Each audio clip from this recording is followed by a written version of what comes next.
Hi, welcome to Julie's Carnivore Quest. I'm Julie, and I am here with my channel. I am sharing as a woman post-menopausal and 60 years old, what I'm doing to eat carnivore in hopes of healing lots of small health issues that I've had, and see if I can get some resolution of those. I mean, I feel like I'm lucky to be as healthy as I am, but I also know that if I kept going down the way I was going, things, the rest of my life was not going to be great. Like, I felt like I was sort of on the edge of a cliff, health-wise. And so I started this channel earlier this month to share my journey, my quest. I don't like the word journey. I think it's overused. Quest sounds more fun. Like, I want to go on a quest. That sounds fun to me. So here I am to share. Today is May 31st. I have been full carnivore for 1 full month. Now, when I say full carnivore, what I mean is I still drink coffee in the morning, but just 2 cups, and I'm drinking decaf. And as soon as I finish the coffee that I have in the cabinet, once that's gone, I'm not going to buy any more for a while and just see if I notice any health differences or anything. The only thing I'm going to change for June is that I'm going to stop eating cheese. I almost don't even want to say that, because I love cheese, especially white, sharp cheddar. Yum. But it's something I can overeat on really easily, and yeah, I think it might be causing some inflammation. So I'm going to cut out cheese for a few weeks and just see what happens. It's all an experiment, right? We are all experiments, and that's all we can do is just keep experimenting and see what works for us and what doesn't. Carnivore works great for me. I love it. I enjoy it, and I don't have any problem with it. I am not bored. Who can get bored eating eggs and bacon? Like, I'm sorry, bacon. I'm just not going to get bored of that. I have been carnivore in the past. If you've seen any of my other videos, I have talked just a little bit about that. If this is the first time you're seeing me, hello, welcome. I'm glad you're here. Please tell me in a comment, like, where you're from, if you're carnivore or considering it or have heard about it but want to know more. Just let me know where you're at on this whole health and wellness quest, to see we're all just ends of one, right? Like, you'll hear scientists talk about the N, the number of people of, like we did a study and the N was 12,000. That just means they had 12,000 subjects. Okay, so I'm an N of 1 and you are an N of 1. So I think that it's important that we all just not get too caught up in thinking that there's only one way that every single person on the planet should be eating that is the best, because there's not. Each of us are unique.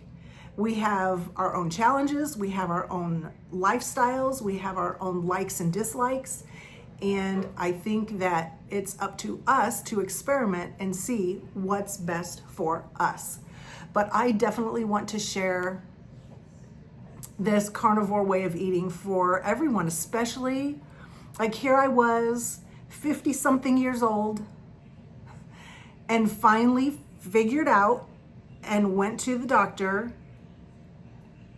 with a list of symptoms and behaviors that I had struggled with my whole entire life for as long as I can remember, all the way back to like high school and junior high and even before that, and was diagnosed with ADHD. Now listen, if you watch a lot of physicians, especially if they're brain health physicians or psychiatrists, they will say that the hormone fluctuations during perimenopause and menopause really do exacerbate the symptoms of ADHD. And that, I found that to be true for me. So much so that I went on a quest to figure out what was the deal. Like, I had struggled with all these things all my life, and I just thought that was how I was and that I was failing. Because, right, like ADHD folks do not operate in the same ways that regular people do, whatever that means. So I was diagnosed in my 50s with ADHD, and it explained so much. Once I was following a lady who was in her 40s, and she found out she had ADHD, and she was showing videos and things about like things that she would do that she would be like, see, this is ADHD manifested. Like, this is what it looks like. I was like, oh my God, everything she posted, I was like, oh my God, that's so me, you know, that's so me. That is so me. I do that all the time. I've done that for decades or whatever. So when I started reading about ADHD, I learned that a lot of not just ADHD, but physical illnesses, mental illnesses or mental challenges, anxiety, depression, there's so many things that there is loads of anecdotal evidence to support that this way of eating can help alleviate some symptoms, or once you are finally fully nourished, can alleviate some things altogether, which is shocking. I mean, on the other hand, it's not shocking, because the ketogenic diet, which some people still think is a fad diet, which it is not. It has been used for decades to help treat children with epilepsy and seizure disorders, as a way to help them have less brain function better, without all the carbs and sugar. Like, it's not a secret. There is actual evidence to support. But still, people get to where they listen to some of the misguided things and think that it's all just a fad. It's all just a fad. It's not a fad. It's not. Ketogenic diets, carnivore diets, low carb diets, all have shown to improve people's metabolic health, especially people who are type 2 and even type 1 diabetic. A lot of type 2 diabetics are able to get off of medicine, insulin. Some type 1 diabetics even improve their health to the point that they have to use less insulin, which is astonishing. I mean, think of all the people who are diagnosed type 2 diabetic and think that that is a life sentence. It is not a life sentence. It doesn't have to be. But you need to be willing to experiment. So that is what I got to carnivore initially in 2022 when I was bigger and more bloated than I had ever been, feeling terrible. And what was I eating at that time? Loads and loads of vegetables and lean meat and carbohydrates, just like all the dietitians want to tell you. Plant-based, no. All it did was make me feel worse and worse, and I got bigger and bigger. It did nothing for me. In my life, I have tried lots of different ways of eating, lots of different diets or things, Dexatrim and Metabolife, and just anything that I could. I've done the Weight Watchers, I've done the fruit diet, I've done all the different vegan, vegetarian, I've done all the things. And the only thing that ever helped me in the past was back in the 90s when I did Atkins. This is a story that you'll hear a lot once you really get into the carnivore space and start watching other people's videos and listen to them, So, like, I have friends who are vegan and vegetarian, and they are perfectly healthy and happy and fine. And that is great. I'm not here to try to make anybody change what works for them. But what I'm here to do is report my experience, because I'm not a doctor, I'm not a nurse. I read a lot. I watch a lot of videos from doctors who are sharing information for free. And I do a lot of reading, I do a lot of research that just, ADHD and hyperfocus, that is enjoyable for me. But I'm not doctor, I'm not a nurse, I haven't gone to school for those things. So this isn't medical advice, but it's just me sharing what I've learned and what I'm doing and what's working for me. So today is a celebration day. Today, I am 31 days with no sugar, no grains, no treats, no cheats, and I'm feeling really good, really good. Now, I am waiting for the magic moment when my joint pain will go away. The last time I was carnivore in 2022, I was carnivore for 4 months and I lost 35 pounds, and my joint pain went away within like 2 weeks. Well, today's day 31 and I still have joint pain. And I'm kind of disappointed in that, but what that tells me is that even just 3 years ago, my health in general was better than it is now, because I was able to resolve that small thing really quickly then. And here I am on day 31 and it is still not resolved. So that just tells me that when I got back on the carbs and got back on the sugar and the things, that just shows me and illustrates to me that I not only did I stop, I actually went a little backwards in my health during this in between time. Rats, right? So, but I am 31 days sugar-free, sugar sober 31 days. Now, I mean, I have a serious carb addiction.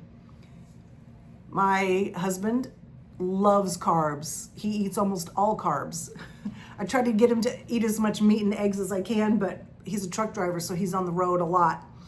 And here at the house, he's got donuts and honey buns and all the sweet treats that he enjoys. And so in the past, that's been very hard for me to have, for those to be here and for me to not feel just like compelled by cravings and brain noise, food noise to eat them. But in the last 31 days, I have not wanted them, and I have not been compelled to eat them, and I have not eaten them. And I don't want to, because I don't want to come on here and tell you I had donuts yesterday, because that'd be a bummer. But I mean, things aren't always going to go perfect, right? And I'm not trying to be perfect. Perfect is boring. On the other hand, I want to try my best to kick the sugar and carb addiction that I have had, that has held me trapped for so many years, so many decades. I was 5'10" when I was like 12 years old, and then and when I hit puberty, I started gaining weight, and back in the day when I was 12, 13, 14, 15 through high school, I thought I was enormous, but I was like a size 12. Like, that wasn't that big. I mean, if I was a size 12 now, I'd be celebrating. But back then I felt like I was huge. And so even from high school, I was like, let me see what happens if I eat only fruit for, whatever. And I mean, stuff just didn't work. It just didn't work for me. So here I am, day 31. I'm getting ready to go cook some hamburger patties for my second meal of the day. I had pork belly and eggs at about 11 o'clock this morning, and that was delicious. I did a 3-mile walk with friends this morning. That was awesome. We're training for a 10K. I want to do the 10K. There's a 5K option, but right now my goal is to do the 10. And so I did a tiny bit of like walking and then jogging intervals. I have a long way to go. That was not pretty, but I'm out there moving and trying. So I'm going to stick with carnivore for June. I'm going to finish up the coffee I have and stop coffee.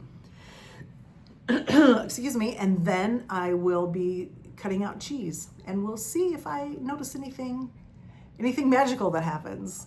I have been feeling really good. I have been sleeping better. I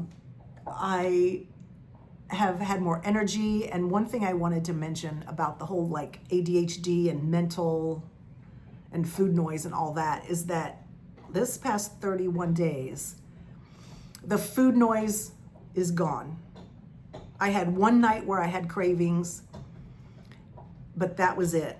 And the food noise is gone right now. I'm not having any. And I'm also, for the amount of drama and trauma in our everyday life, because I'm in the US, you can imagine, for the amount of stuff that's happening, coming so fast that it's like a waterfall of bad, my mental clarity is excellent and my mood is excellent. Like I know all that. I know the stuff is bad, and I know there's going to be hard days where, you know, it's going to get really challenging for us.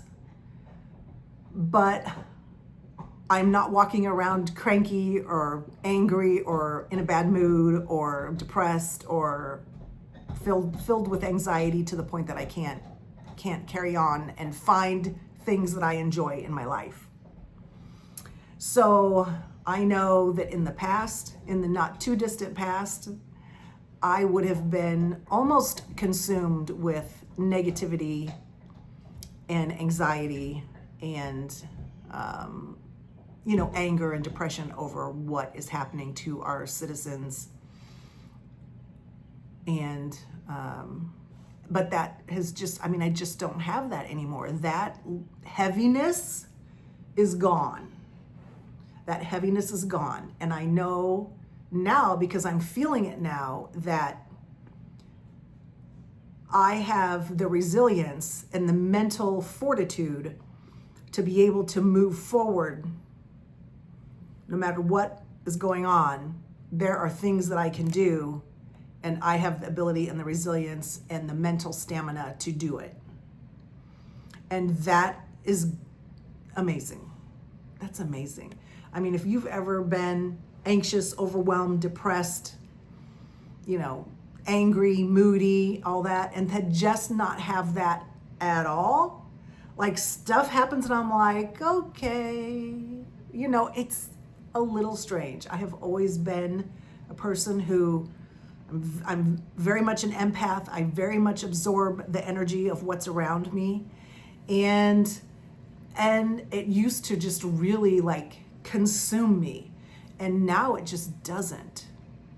And I have heard that from a lot of people who eat carnivore, that your mood and your mental clarity and your brain fog and mental health, that all of that starts to like clear up or clean up or get less. It's less heavy. So that's been a lovely, lovely benefit, to feel like I don't have that same level of impact from all the things that are going on around me, that I can just look at it and move forward, doing what I can do, even though it might not feel like it's enough. All we can do is what we can do. And millions, hundreds, tens of millions of people combined can do a lot. So anyway, so that's my 31 days report out. I am going to take pictures and measurements tomorrow morning. I did not really do those at the beginning. I did take measurements 2 or 3 weeks ago. I have to get better at doing that kind of thing. Everybody says, take pictures, you'll notice a difference in pictures before you'll notice it anywhere else. So tomorrow I will take pictures and I will take measurements, and then we'll just go from there. And we'll have eggs and pork belly or bacon tomorrow. But today I'm gonna go make burger patties. So I will talk with you later. Thank you for being here. Thank you so much for your likes and your comments and your support. Your encouragement means the world to me.